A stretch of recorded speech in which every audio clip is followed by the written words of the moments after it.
going on, guys? We got something a little more serious to talk about today. I'm going to give you guys a story time about an event that I've had to go through in my life. Something that has changed my life. Something that, makes me look at things very differently. Things I didn't appreciate back before, and now, I look at things in a whole new perspective. So here we go. The story time today is going to be about my process of going through stage 4 nasopharyngeal cancer. Basically, it's a cancer that starts off in my nose, and then it went ahead and traveled to my lymph nodes on my neck. So it was a non-operable cancer. I had to go through radiation and chemotherapy. There was no alternative. I had to have both. Basically, just to give you a little brief summary of what my life was like. I played sports my entire life. I never really did anything out of the ordinary. And I don't know, it was just something that came out of nowhere. I've never really had, I don't know anything that runs in my family that would cause, something like that to happen. And anyways, so getting into a little more details of my story. Like I said, I didn't really have any problems with my upbringing. I had never really been sick, anything like that. But I was going through some moments in my life right before I found out that I was diagnosed, where my life was, not at the best place, so to speak. I was struggling, with just personal things, just struggling with life, really. And to give you, a little insight on the story, telling you like if it happened today, because that's really the way it plays in my mind.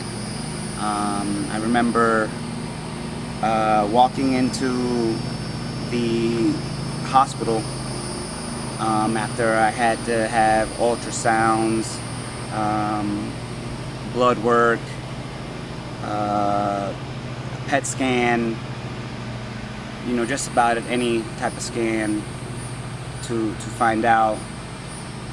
So I'm walking into the oncologist office in the hospital, and my mother was with me.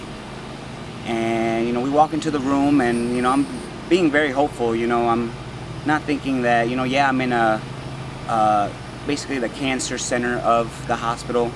But in my mind, I'm not thinking that I have cancer. I was fine.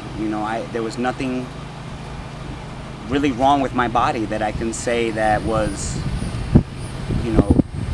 say that I had cancer. So we walk in there, me and my mom, and I sit down, and my oncologist comes in, and he sits down in front of me, and I don't know how it is for doctors. I'm sure it can't be the easiest thing to say, but he sits down in front of me and says that I do have cancer. And when I heard those words, I didn't really process those words in my head. I didn't. Kind of went through one ear out the other, and he just kept talking, and I just kept staring into his eyes, and I didn't know really what to think. It was just so shocking to me. And I tried to look at my mom, and she didn't really have a reaction. And he just kept trying to tell me, what was going to be the process, how many chemos, how many radiations I would have to do. And I'm still not really listening to him, because to me I don't have this, And when he starts to get done with were telling me, what are going to be the next steps. I look over at my mom, and she's starting to, I can see some of the tears coming down her face. And I didn't shed one yet, because I wanted to be strong, But as soon as I stepped my feet out that door and I sat down in the waiting room to hear when my next appointment was going to be, and my mom was just there, and she just held me. And that's when I broke down, because I guess at that moment it did hit me that I was going to have to go through something not easy. I remember leaving that office and leaving the hospital in general, and my mom's phone ringing, and obviously the first person I had to tell, or I wanted to talk to but I couldn't, was my father. Because my parents are separated, and he wasn't there, or he couldn't be because he had to work for that day.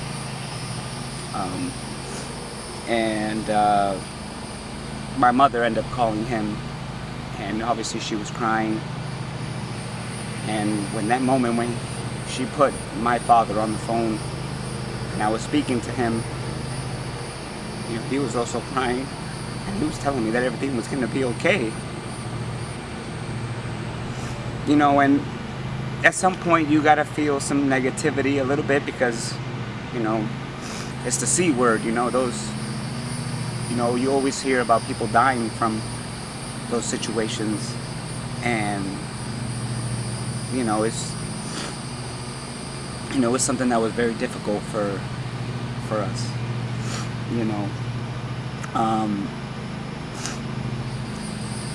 But keep going on with the story. I had to go see a radiologist. I had to go see a chemotherapist, which were going to be my next appointments. The radiologist went ahead and told me I had to do 37 radiations, basically on my neck or in my facial area. So I was basically going to have a brand new throat, which is something that I'm still working on. I was also going to have 6 chemotherapies. The rarity of my cancer, which is something that my radiologist told me, is I was the first Hispanic to get that type of cancer from all the years that he's been working, or all the years that he's heard. And he said that it was not going to be easy. In reality, he says that, or he had told me that my type of cancer would be one of the top 5 worst to be treated, just treatment-wise. I'm referring to just the burning of my face and my neck with the radiation and the chemotherapy. I still have my port in my chest. Obviously, I'm still going through the process. But I'll keep you guys informed with that, with the further videos as we keep going.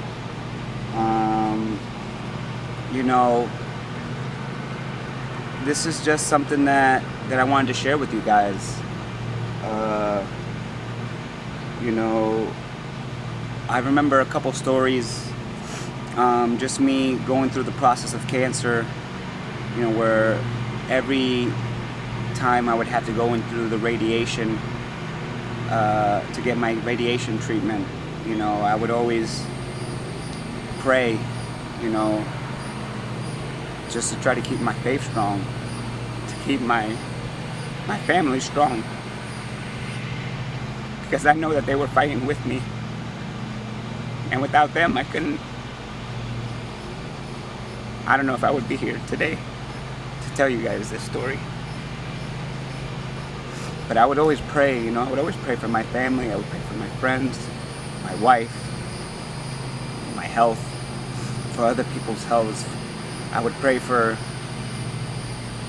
other people to not have to go through something like this, because it really wasn't easy You know, there's other stories where, you know, going through the chemo, you know, the type of chemo that I would receive, it would make me very, very sick.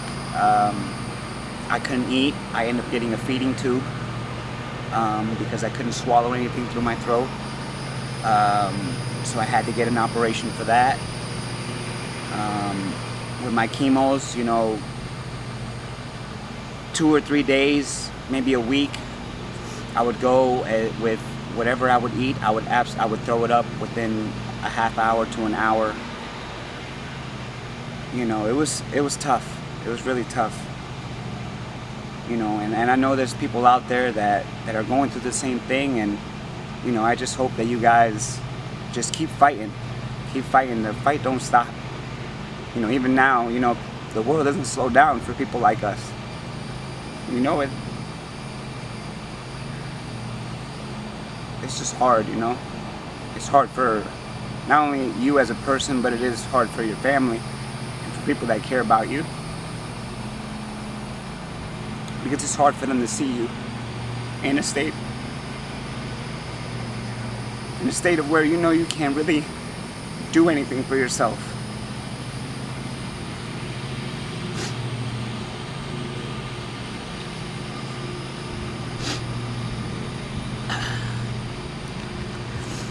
So, you know, that's basically, I just wanted to share this with you guys, you know, to show you that, you know, the videos that I make with my family, with my wife, you know, to show you that, you know, you guys can keep dream chasing.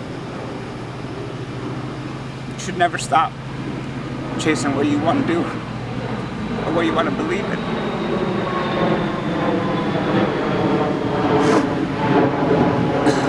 And just to give you a little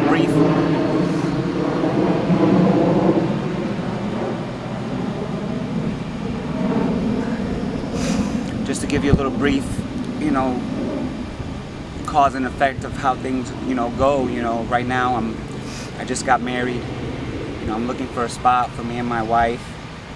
You know, hopefully I keep going through this process with you guys, and you guys can, you know, stay tuned and see, you know, that, you know, cancer doesn't really have to hold you down.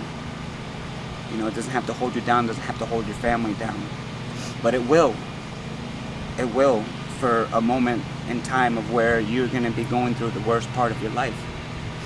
You know, because it's, you know, I have so many stories to tell you, and I'm sure I'll save it for, you know, some other videos and stuff about other situations I had to go through while I was at the hospital and stuff. But you know, in reality, I just wanted to, you know, share this with you guys, and, you know, just tell you how the process was, and how my family is, you know, is the reason why I'm here.